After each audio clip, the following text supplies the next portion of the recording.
All thoroughly assembled devotees, all those who are defeated of Shri Shri Guru and Guranga, all those who should have Prabhupada.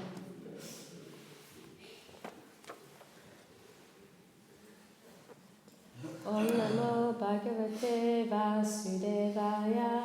Om Namo Bhagavate Vasudevaya. Om Namo Bhagavate Vasudevaya. Om Namo Bhagavate Vasudevaya. Om Namo Bhagavate Vasudevaya. Om Namo Bhagavate Vasudevaya. Reading from Śrīmad Bhāgavatam, Canto 3, Chapter 30, Description of Adverse Fruitive Activities. Text 7.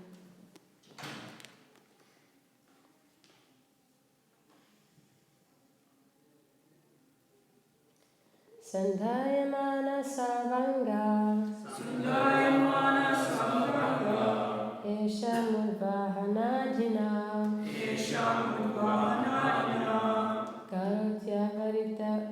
Karoti avaritam mudho Duritani durashaya Sandhyamana sarvango Esha mudvahanajina Karoti avaritam mudho Duritani durashaya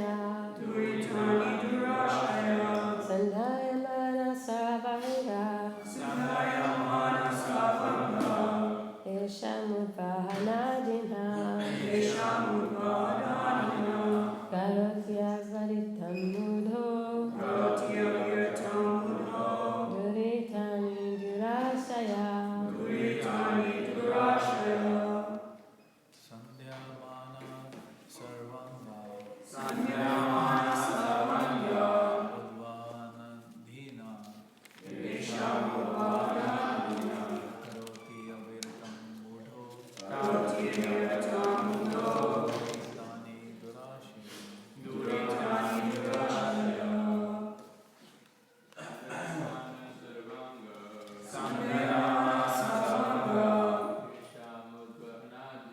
Esham Vadanina Karoti Yatammudo Duritani Durashaya Sandadayam Yamana Sarvanga Sangaya Sarvanga Isham Uttva Nadina Esham Vadanina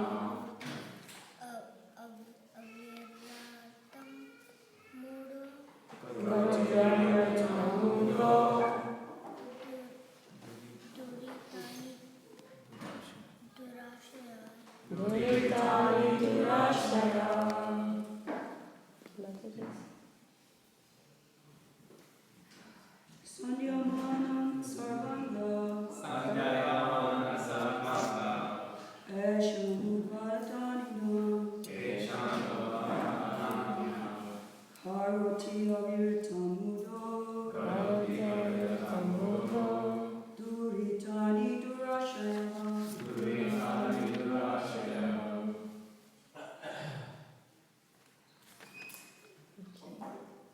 Word for word in the translation. Sanjamana, Sanyamana burning. Burning Sarva, Sarva all. Angaha, Nagaha his limbs. His limbs Esham, Esham these family members. These family members Udvahana, Udvahana for maintaining. for maintaining Adina, Adina with anxiety. with anxiety Karoti, Karoti he performs. performs Aviratam, Aviratam always. always Mudha, Mudha the fool. a fool Duritani, Duritani sinful activities. sinful activities Durashaya, Durashaya evil-minded. evil-minded. Translation important. Although he is always burning with anxiety, such a fool always performs all kinds of mischievous activities with a hope which is never to be fulfilled in order to maintain his so-called family and society. Purport. It is said that it is easier to maintain a great empire than to maintain a small family, especially in these days. When the influence of Kali Yuga is so strong that everyone is harassed and full of anxieties because of accepting the false presentation of Maya's family. The family we maintain is created by Maya. It is the perverted reflection of the family in Krishna Loka. In Krishna Loka there are also family, friends, society, father and mother. Everything is there, but they are eternal. Here as we change bodies, our family relationships also change. Sometimes we're in a family of human beings, sometimes in a family of demigods, sometimes a family of cats, or sometimes a family of dogs. Family, society, and friendship are flickering, and so they are called asat. It is said that as long as we are attached to this asat, temporary, non-existing society and family, we are always full of anxieties. The materialists do not know that the family, society, and friendship here in the material world are only shadows, and thus they become attached. Naturally, their hearts are always burning, but in spite of all inconvenience, they still work to maintain such false families because they have no information of the real family association with Krishna.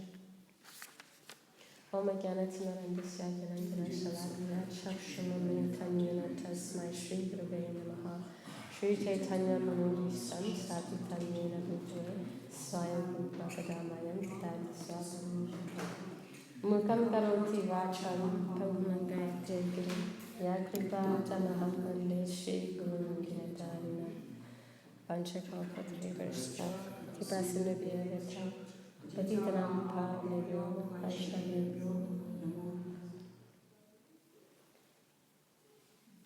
Hare Krishna.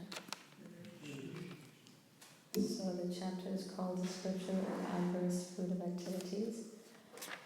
And this is following a discussion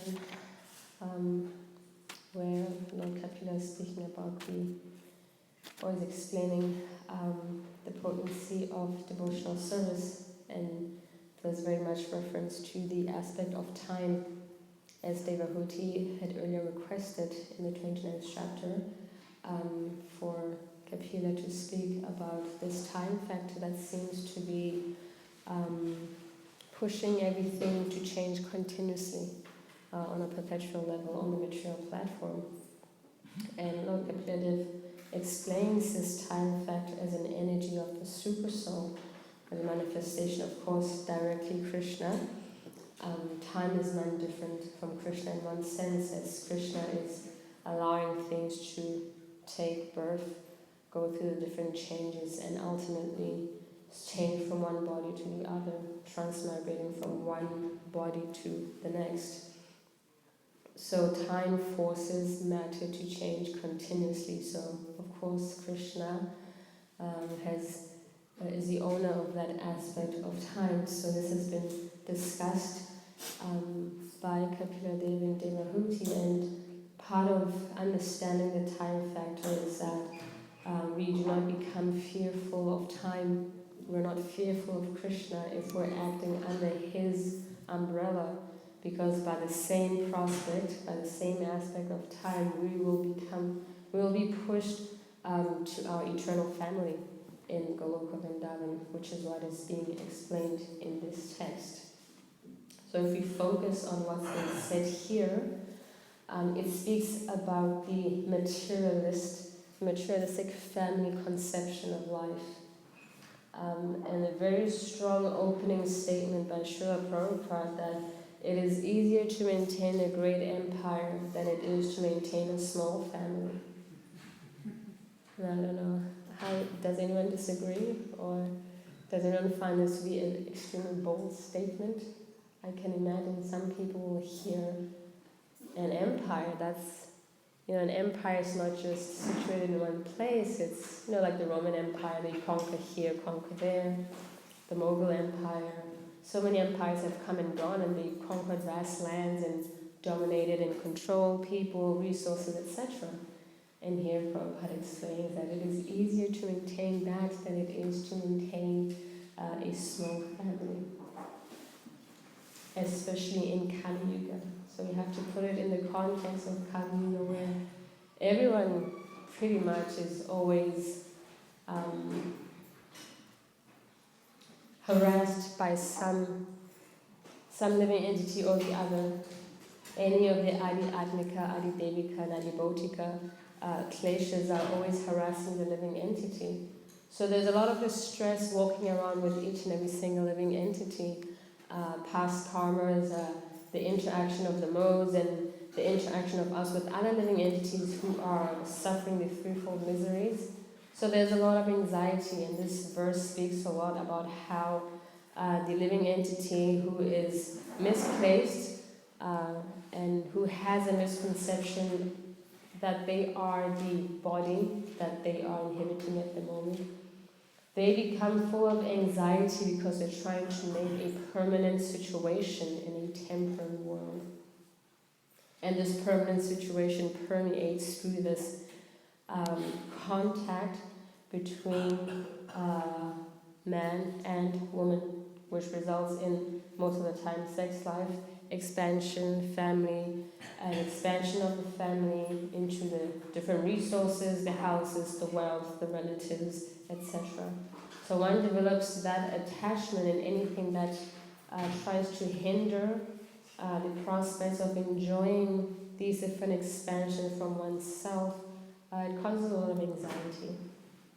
It causes a lot of strife. Lots of wars have been fought because people are claiming dominion over fields of activity, fields of enjoyment, whether it's the sea, whether it's the desert, whether it's a little ocean or a little island here or there. There's a lot of violence that is committed to try to claim control over these territories. And this stems from the false notion of proprietorship as well, thinking that we are the masters of what we survey at the moment. So this morning when I was driving here, I was listening to a lecture by His Holiness Swami, and he was speaking about how he went to India for the first time when he was 19, and he was staying in the forest. and he was observing monkeys. And he was seeing how the monkeys behave, how they become extremely territorial with what they serve, even if it's just a tree that they will live under for a few hours. They become filled with anxiety to protect their property, even if it's a tree or a branch. So they have to defend their tree. They are in anxiety that no other male monkey comes to attack or take away the female, and that the children do not fall prey to others. So there's a lot of anxiety, and the other anxiety is that no one comes in between his fulfillment of other desires, and hence he carries more than one she-monkey as a wife or whatever they call each other. So even we see with the monkey, there's a lot of anxiety to maintain society, friendship, and love, even for the monkeys. Now we could say we are monkeys living in a concrete jungle because we do the same thing. And when I say we, I'm talking generally. I'm not calling anyone a monkey, nor am I professing that anything like that. I'm generalizing that in the material world, there's great determination to also become territorial with our bodies, become territorial with the places that we reside in, our habitats, which is our wealth. We're expanding in different ways, whether it's our children, our wives, or husbands, and our name and our fame. And we become very vigilant of anything that might come to obstruct our enjoyment of all these things that we have expanded. So just like the monkey, we become territorial, right? We put so many systems to secure ourselves. We put so many passwords and codes. No one should enter. Trespassers, at own risk. Beware of dog, or whatever it might be. The deep-rooted mentality is that this is mine. I am the controller, and I am the Lord of what is in this field of enjoyment, this kshetra. So we become territorial and we defend our sense enjoyment. So living our life in such a way, we become baffled because as time goes on, the aspect of time quickly shows us that these things will be taken away, these things that we are striving to keep permanently with the aspect of time, they slowly keep changing and they dwindle. This is just the reality. So why spend the rest of our human life trying to make a perfect situation out of that which is asat, that which is temporary? So when I was listening to this in the morning, I was thinking, this is very true. Human beings also behave like this in Kali Yuga. This is how human beings behave. In order to maintain a family-owned society, so many measures are taken, even on a national level, on a global level. We see what happens when you try to maintain society. So many wars are fought, so many lives are lost. Right? Someone is bombing Syria, someone is bombing Afghanistan, someone is bombing in Libya, someone is bombing Nigeria. It's happening all over the place. Right? And this is it's a territorial thing. Get out of our nations. This is our land. Get out, leave our resources. These are our resources meant for our enjoyment, etc., etc. Of course, I'm not saying that it's great that people are being bombed. I'm just saying the principle there behind the perpetrators is that they want to control certain areas, and therefore lives are being lost under such foolish leadership. Right? Recently, Donald Trump dropped the mother of all bombs. Right? They flew the tomahawks and dropped these MOABs, and people are dying. To prove a point that you do not mess with the United States of America. Yet when a cyclone or hurricane comes, what can missiles do? When Mother Nature retaliates, what can advanced technology do to stop natural disasters? And sometimes you might think there's so much focus on the negative aspect of the material world, but simultaneously, as we see the material world for what it is, we develop a deeper appreciation for Krishna, the person. We develop our relationship with Krishna. But we have to also understand the reality of the material world, that it is not a fun fair, it is not a fun place to be in. And we are not that powerful, even with our advanced technology. As I mentioned, when nature reacts, there's nothing we can do. When this body that we do not control reacts, when it stops to function in terms of the hearing capacity or in terms of vision, sometimes there's nothing we can do. When the cells start attacking the body, there's nothing we can do. We don't have that much control. So it gives us an understanding of the nature of material existence. In order for material existence to continue, actually there has to be a level of envy, because envy is what sometimes pushes people to strive. That person has much more than me, I'm going to work even harder to get more than what that person has. We become envious of people's possessions, material possessions, although they're flickering at every moment. So people spend lives, energy, time and effort to try to be the controllers and to try to fulfill the needs and the desires of family, society, nation, etc. But these are futile attempts.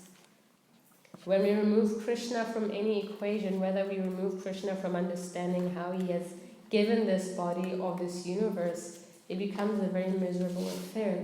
The knowledge is not complete. And Krishna explains in the Bhagavad Gita that real knowledge means you understand matter, spirit, and the control of both of these energies. So we have to understand who Krishna is. Krishna is the controller of both. The material energy also belongs to Krishna. So we should understand the material energy, appreciate what it does, and divert our attention to Krishna's internal pluripotency.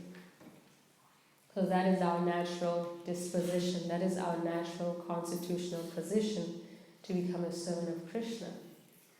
But when we see nature, we can appreciate this opulence of Krishna. And the 12th canto speaks about the different types of gurus we can see in nature. We can observe the ocean and its depth. We can observe the tolerance of the tree, how it stands in different weathers, rain, sunshine, whatever happens, the tree stands there and tolerates everything. We can observe the pigeon, we can observe the mountains, we can observe so much in nature and see Krishna's potency in it. And in that way we develop a loving appreciation for the personality Krishna by appreciating his external manifestation and how it works to give us that realization. Not that we become extremely depressed, oh, the material world, oh, people dying, this is happening, etc. Yes, that is there, but also let's use the positive outlook to propel us. We want to be propelled by positivity, not by negativity. Initially, in the beginning, Nectar of Devotion is explaining that when the sadhaka approaches or accepts the process of hearing and chanting, there's a great relief of material miseries. And that is called kleshagni. When we feel this weight of material life slightly slacken, and there's all auspiciousness that comes, we start experiencing Krishna's mercy, because now the veil is being slowly removed, the fog is cleared up, we can start seeing life for what it is. And that way we start appreciating Krishna. Like I mentioned, this purport begins by saying it is easier to maintain a great empire than it is a small family. And this we're talking about, like a nuclear family. What goes in, what we have to acquire,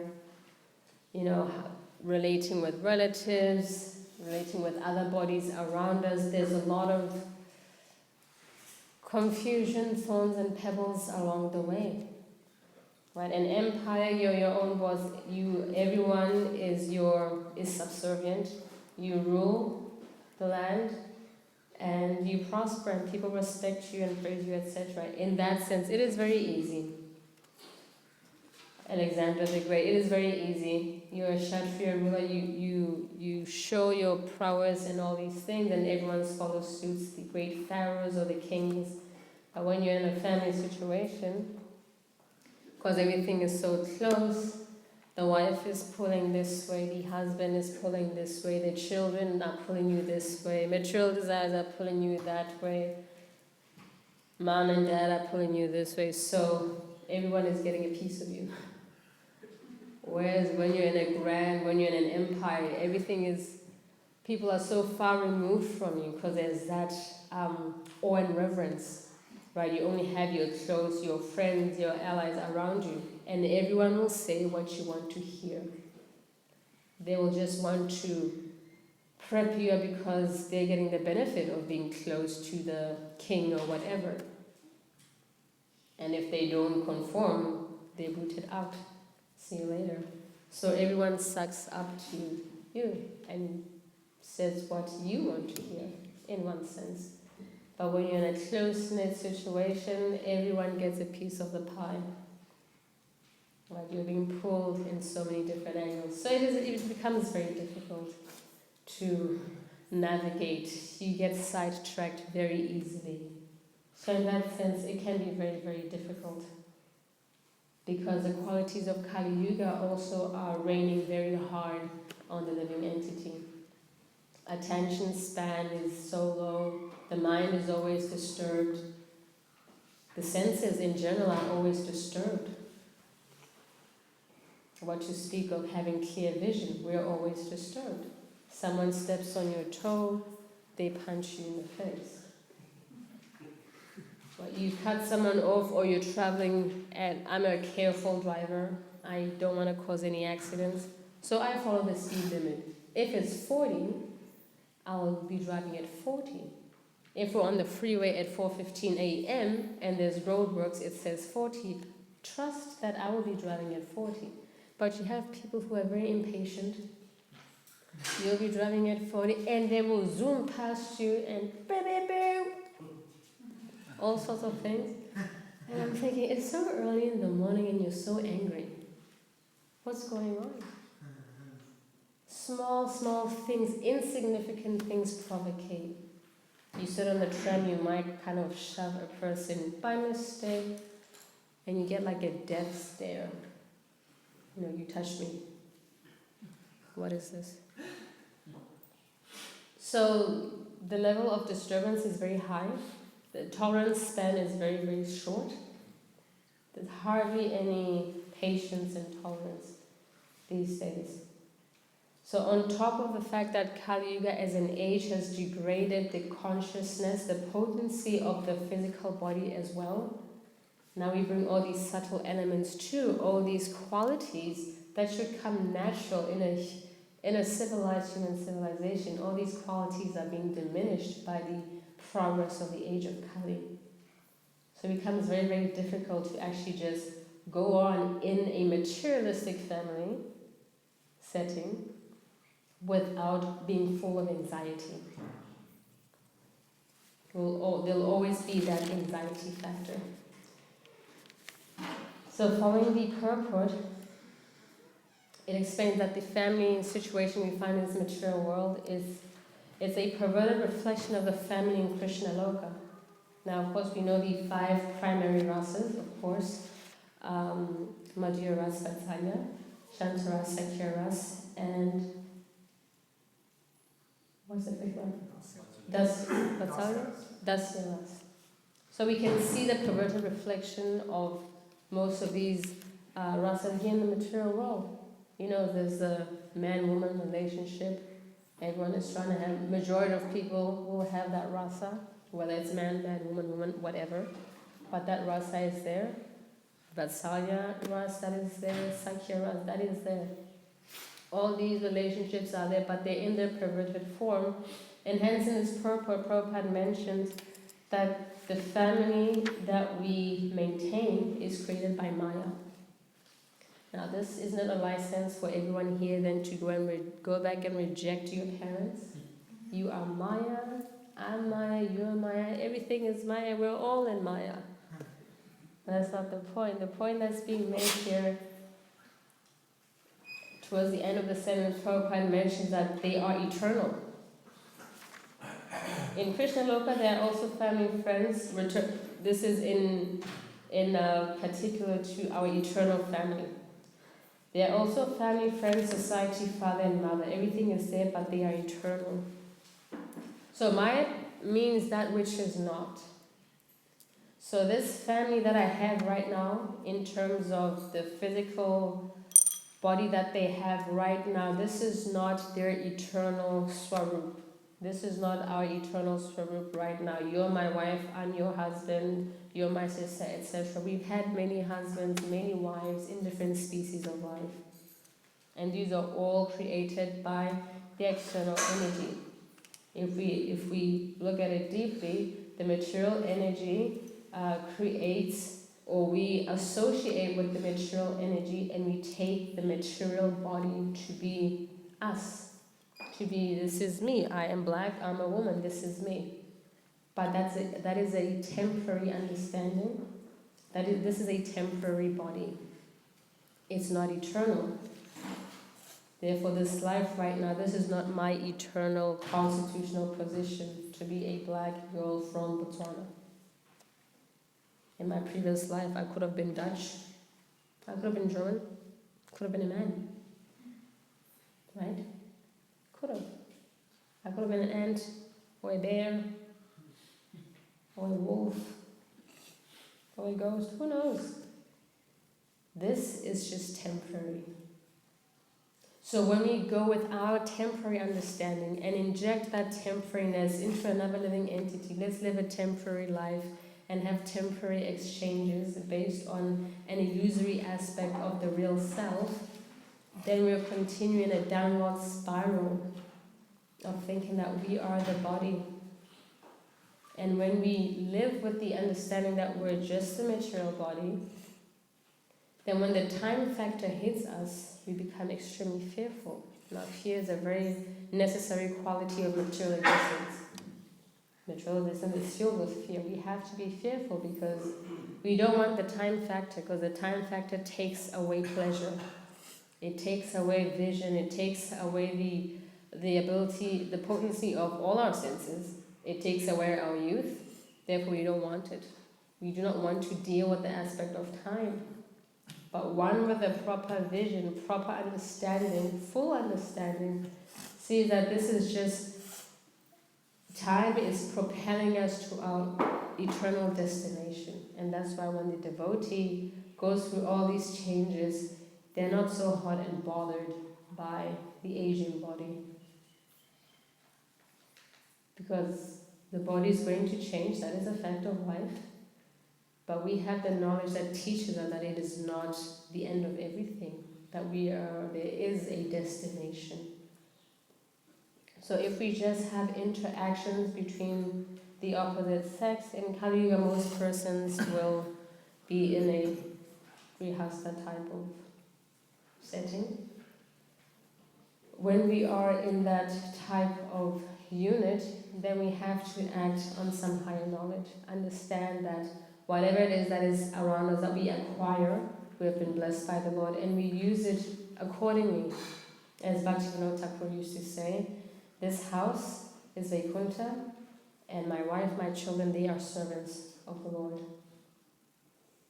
And when we see like that, when we see through Shastra, when Shastra explains, gives us real eyes, and we put it into practice, then this anxiety is reduced and is lessened. But if we try to claim everything to be ours, when the time factor comes, we're in anxiety once again. When the time factor comes in terms of old age, or disease, or death itself, we're very, very anxious. If anyone has ever been around a person who's dying, who has no knowledge of what's coming next, there's a lot of anxiety. They will ask about their belongings. Have I signed everything? How is this one? Who's going to take care of this one? There's a lot of anxiety of not knowing what's coming next. Although people normally sing this mantra, ignorance is bliss, but actually it's not. No one here would walk into a flight not knowing where it's going. If there's a pilot or not, let's just jump in. Ignorance is bliss. What's in that pie? I don't care. Let's just eat it. Ignorance is bliss. Yeah, there's a poison, there's a bomb. Ignorance is bliss. No one behaves like that. Therefore, sometimes people throw out mantras that really don't mean anything, but they're just accepted as, yes, ignorance is bliss. It's a great saying. It feels good, but actually it has no much intelligence, is it? In it. No amount of ignorance will ever be blissful. Because you'll always worry, what if? Why do we get insurance if ignorance is bliss? Why do that? Why lock your car if ignorance is bliss? Why put your wallet in your bag, right close to you? It's just all the ignorant.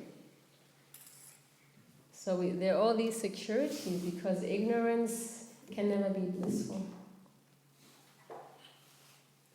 So this understanding of what real friendship society is should be understood with scriptural vision.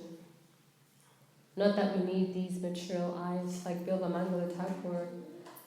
At some point he had no proper vision to see, and Bhaktivedanta Thakur's guru, they didn't have vision, but they could see Krishna. They had spiritual vision. They could see this world for what it is, and they could see the spiritual realm for what it actually is as well. So when we read the pages of Shastra sincerely and openly, we can see what the reality is. We might have a nice youthful body right now, everything is working tip-top shape, but we know, as Shastra tells us, the body goes through 6 different changes, and no one can argue with that. So we live through our life with this knowledge, with the understanding that yes, the body's going to go through 6 different changes, and I am separate from the body. I am Atma, I am the spirit within the body, and my job in this life is to try to connect with my soul's Krishna by the process of devotional service.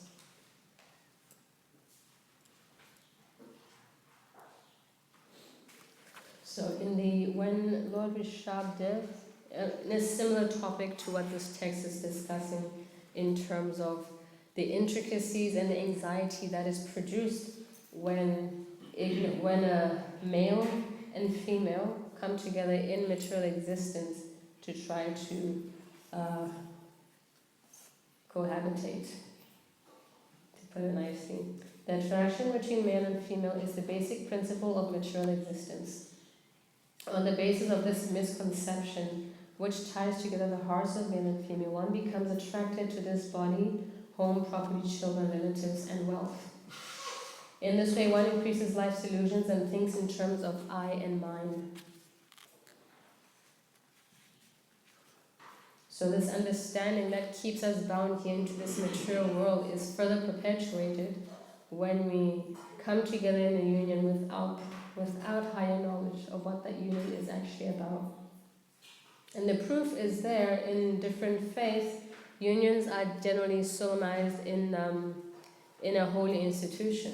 You go to a church, you go to a synagogue, you go to a temple for the marriage to be blessed, because God is a factor also in that marriage.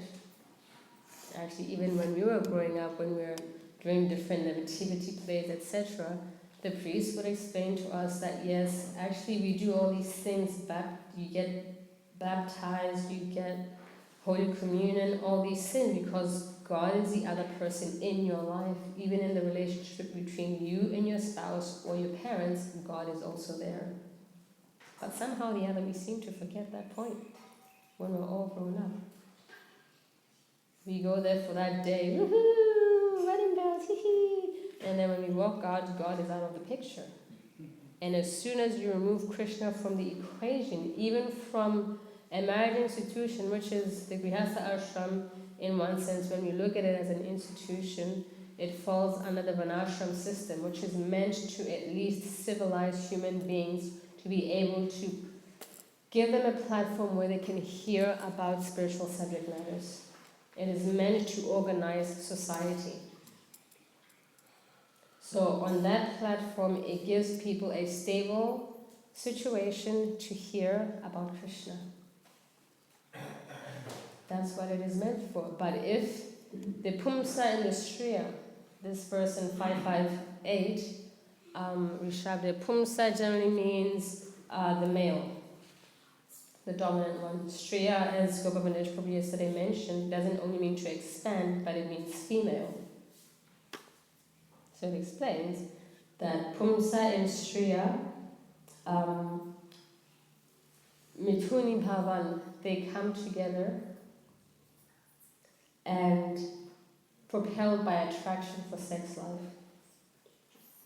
Now that just doesn't mean the act itself, it means the expansion of that, which generally means children, home, wealth, etc. All of that stuff. That's what propels. Yes, I'm going to work hard, I want to build another house and another house. That is an extension of sex life. Sex life is not just the act, but there are extensions of it. So both male and female, Tayor Mitur. So both of them, Hidaya Grantim, they develop this knot in the heart. There develops an attachment. A knot develops in the heart, and they act to continue this Griha Kshetra, this field of activity, the home, relatives, family, society, etc. Jarasya Mohoyam Ahamamiti. Continuing this, the living beings are put into illusion, especially under the concept of Ahamamiti, I and mine. And on this cycle will continue.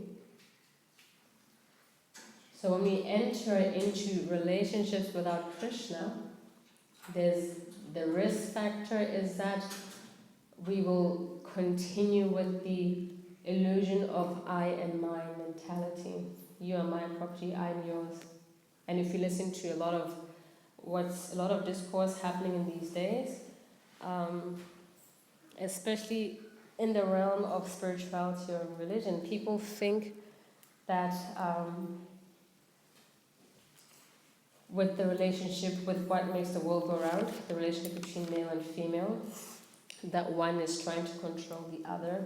So religion and spirituality is criticized on that platform, that the male is claiming ownership of the female claims ownership of the male, but actually neither is correct, because ultimately we belong to Krishna. We do not enter a relationship thinking you are mine, I am yours. The sentiment might be there, you're a unit, okay, you go through life to support each other, great, spiritually. But to think that the other person is your property, that's an unhealthy relationship. It should be a partnership in enlightenment. Your partners on the road back home, back to Godhead. And we both are servants of Krishna, we both belong to Krishna. That becomes healthy. So the material world contradicts itself sometimes.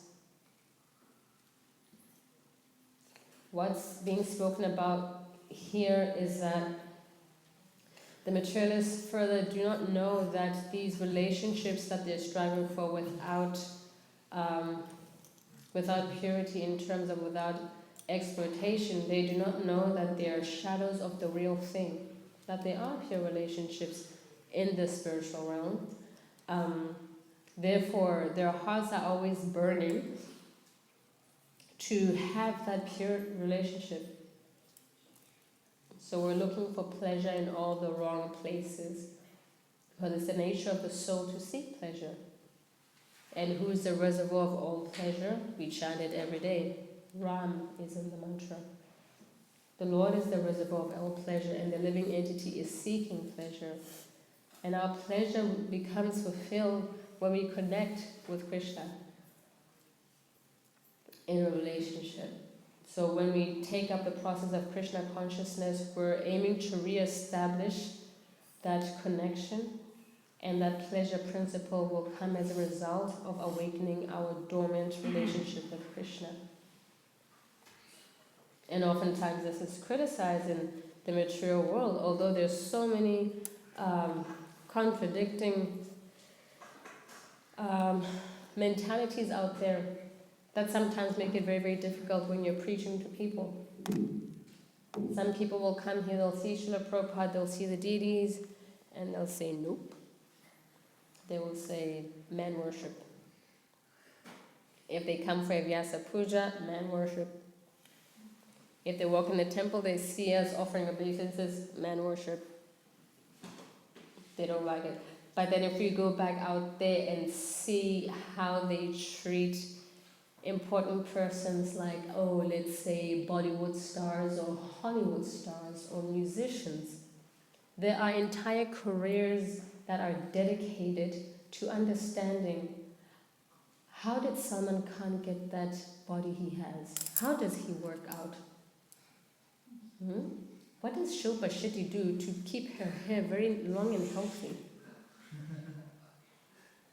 It's Samir Khan, all of these Bollywood, there are entire careers dedicated to trying to understand how these people function. How do they dress? Designers want to dress them, so they want to adorn them. Some I hear have temples where they're worshipped. Sachin Tendulkar has a temple? I read something like that. But these people are idolized and they are worshipped in different ways. But then they cannot come to the source of everything to offer respect and homage. They see that as idol worship. Yet we worship Bollywood and Hollywood and Nollywood and musicians, etc. So this behavior is very, very contradictory. Because I had a friend who once came to one of our retreats, and the main problem this person had was the bowing down to another man. And I said, what's the big deal, man? It's like, I just find it weird, like, you bow down to people, like, stop with the majesty. And I said, well, there's so many concerts, there's Confest, there's Rock at the Falls, there, so many things. In America, they have this festival in the desert. I forget what it's called. Burning Man. All these things. And, when they see the famous person walk by, it's just like, wow. Like, they want to touch this person. They want to find out where this person is. They want to take a photo with that person. They want to serve that person. Like, well, we're just doing it for the most attractive person in existence. So take a pick. How contradictory is it? In material existence, what's being accepted as okay is worshipping people's bodies, temporary bodies. But they'll find an issue with worshipping the Supreme Personality of Godhead and His pure devotee. There are too many rules and regulations. There are too many rules. Speaking with one of my friends the other day, they're like, oh my God, no caffeine. It's just like, oh my God, it's too much. And I'm thinking, really?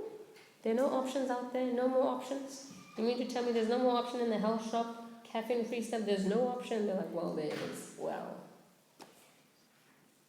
Or people will say, it's too much. So, because we become attached to a illusory way of life, everything else is blurred out. We cannot accept any other lifestyle. But the devotees are very, very tolerant and patient when they go to preaching fronts. We hear all of this and slowly try to educate people. Well, we know of that verse, Titikshava Karnika Surhidam Savadehinam. It's a wonderful verse explaining the the quality of a sadhu. Our devotees are very merciful. Sometimes it requires that we just develop friendships with persons, we listen to them, go on and on. So we become very tolerant, titikshava, karunika. We become tolerant and merciful. We expose them to the process, we expose them to the chanting, hearing of the holy name. We expose them to prasadam. And that way they're getting a taste. They might take up Krishna consciousness gradually later on. Sarva sadhubhushanam. So the devotees, they go through different situations to try to follow the process, adhere to the scriptures as much as possible, and they develop these sublime qualities and characteristics, and that becomes attractive.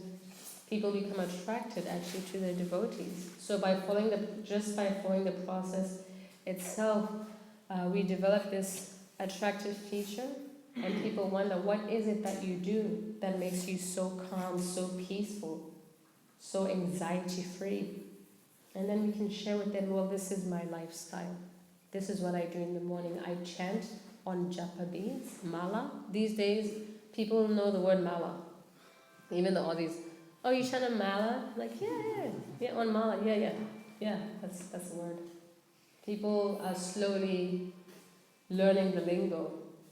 And you explain to me, I chant in the morning because it's quiet, no one's calling me, no one's emailing me, so that's when I do all this stuff. And they're like, oh, maybe I should start waking up early. So slowly like that, they start asking, because your character, your personality is sober, peaceful, tolerant, happy, in Kali Yuga, without intoxication. So that baffles people. Because in this world, some people have personally told me to get by, they have to be intoxicated. They have to take intoxication. Otherwise, it's difficult to deal with the reality of, dealing with the three modes of ritual nature every day. It's difficult. Therefore, they need some intoxication. But if they know that you're living an intoxicating-free life, they want to know how. What do you do? What can I do?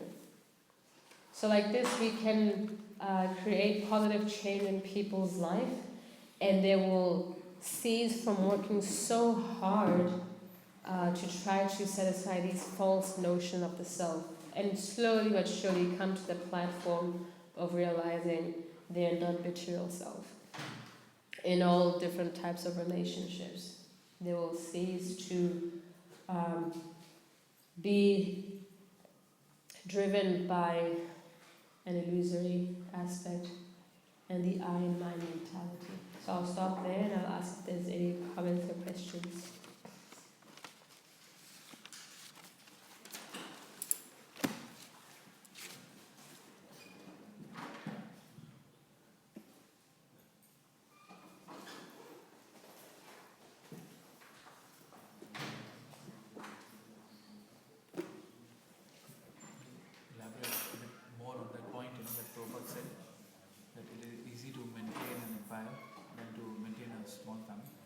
It's easy. Is it in the Kali Yuga context or? Well, maintaining an empire in Kali Yuga is also very difficult. It is. I'll just read it again. It is said that it is easier to maintain a great empire than to maintain a small family, especially in these days when the influence of Kali Yuga is so strong that everyone is harassed and full of anxieties because of accepting the false presentation of Maya's family. So, Prabhupada here says, especially these days in Kali Yuga, because of the provocations of the age itself, the qualities of Kali Yuga itself, which are mentioned in the first canto, Manda Sumanda Matayo, Manda Bhagya Hi Upadritaha, that most living entities are just disturbed, full of anxiety. So, whether even in your own family, you cannot imagine horrific stories within the family. So once, when you're dealing with an empire, you're up there, you're delegating, things are going on, there's a great sense of respect. In a monarch situation, most people don't even know what the queen does or whatever, but they'll respect, okay, all hail the queen or the king, whatever it is. There's that aspect of respect. But nowadays, even to your mother, to your father, there is no respect. And that is, in one sense, glorified in the media. There was a case of one girl in America, she's 13 years old, and this girl has been offered so many deals and monetary reward for her bad behavior. So she's being disrespectful to her mother, to people around. I mean, she's only 13 years old, using foul language and acting like she's, she acts like she's figured life, she's cracked it, but very disrespectful. And what the world does, like, yeah, this is very funny, ha ha ha, oh, we want to pay you $1 million to appear here, let's pay you $1 million.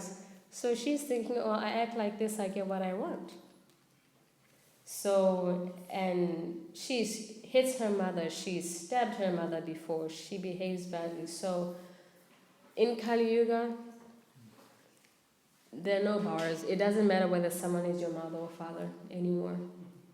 So you can see that Kali Yuga is so bad that you don't even know if you're going to be respected by your own child or by your own parents. There are people who swap spouses within the family. It's very strange, isn't it? Very, very strange. Like, oh, that was my husband's wife, now it's the father's wife. Like, it's just weird. So in Kali Yuga, these things are going on. So it's very, very difficult to maintain a proper family because no one knows how to communicate. The children don't know how to communicate. The parents don't know how to communicate. There are aisles and aisles of books about how to have a good child, how to do this with your spouse, there's so many books on relationships because no one knows what to do. No one knows how to discipline their child. I work with children all day, every day. Well, at least 4 days a week. And there are situations where you can tell a child is being abused. Good family, spotless cars, whatever. And you get trained to spot all these things and you wonder, this child is not even 2. What's going on? So in Kali Yuga, things are very, very messy. So it becomes difficult to deal with those situations. So in that sense, we can say, because everything is degraded. Unfortunately. Those are the times we live in.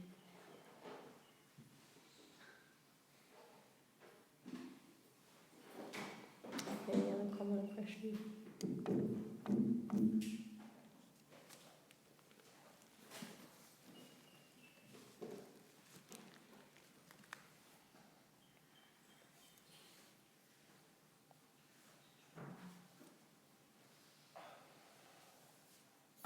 I read in Śrīmad Bhāgavatam that actually even the sages of Satya Yuga desire to take birth in Kali Yuga. Like why is that?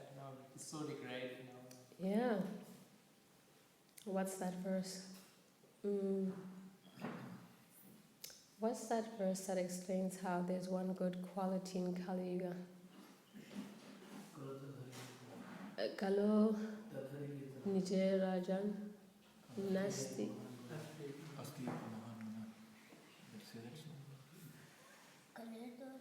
Rajan.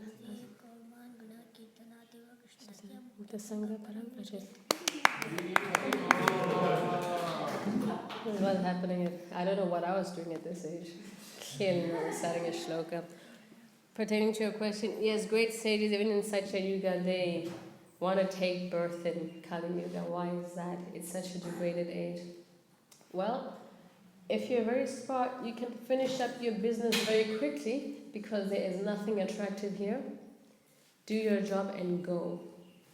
Whereas in Satya Yuga or Treta Yuga, things are, there are many devotees, we could say it's relatively comfortable. All these qualities of Kali, they're there very minutely. but they're not pronounced. Whereas in Kali Yuga, it's just like open heart surgery. Everything is just displayed. This is what you're going to get. This is what's happening. Technology shows you everything. Social media shows you everything. This is Kali Yuga. Right, so the one good quality, the chanting of the holy name is here. Lord Chaitanya has appeared. Lord Chaitanya is still there with Panchatattva and Mayapur.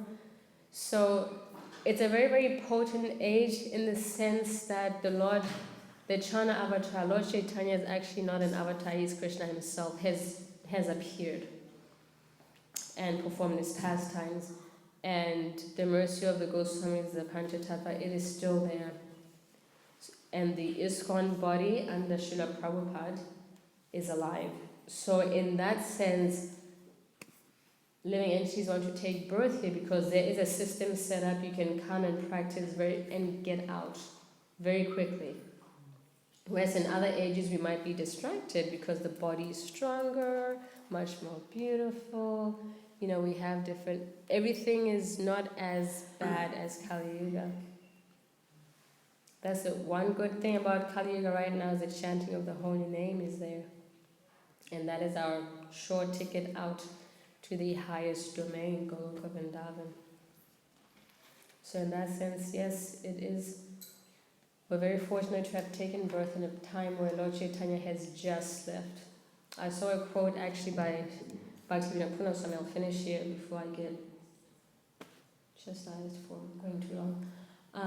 Someone had asked a question, regarding our eternal Swarupa in the spiritual world, who's doing our service right now? Because we're here.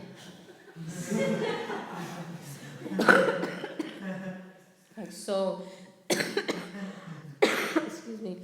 So who's on the roster? Because I'm here doing this right now, and it's a little bit hard. Am I going to be in trouble? And he laughed, number one, and said, actually, in the split second that we've been gone, it's a split second. So I can't remember the exact time, but he was able to say, the time that we're here is nothing but a split second in the spiritual time. So really, it's a blink of an eye. So before someone even turns around, we'll be back. It's not that, months are going on and you have not been doing your fruit divide for 2 months, and it's not like that. Time functions very, very differently. So as soon as we finish our business here, our time here works differently as to time in the spiritual world. We'll be back there and they would have just thought we turned around. So, yeah, very funny, but true. Okay, last question before I get booted out. Does the soul have a gender, male, female? Does the soul have a gender, male or female? We're all female. There's only one Purusha, and that's Krishna. We're all female, different types of bodies, but there's only one Purusha. Ekala Ishvara Krishna, Ara Sabha Britya. There's only one Ishvara, and that is Krishna. There's only one male, that is Krishna. Everyone else is Prakriti, female, which means we're meant to be enjoyed. We have different bodies, but it's not such a big deal. Like, there's no feminism and blah, blah, blah in the spiritual world. We're all striving to please Krishna. The body is not a big deal. Okay? Everyone has a spiritual body. I'll take it. I don't care what it is. If it's a spiritual flower, a stone, Satchidananda Vigraha. So as such, gender as we see, like man, woman, we're all female, we're all Prakriti, meant to be enjoyed by the one male Krishna, the ultimate Purusha. Okay, thank you very much for your attention.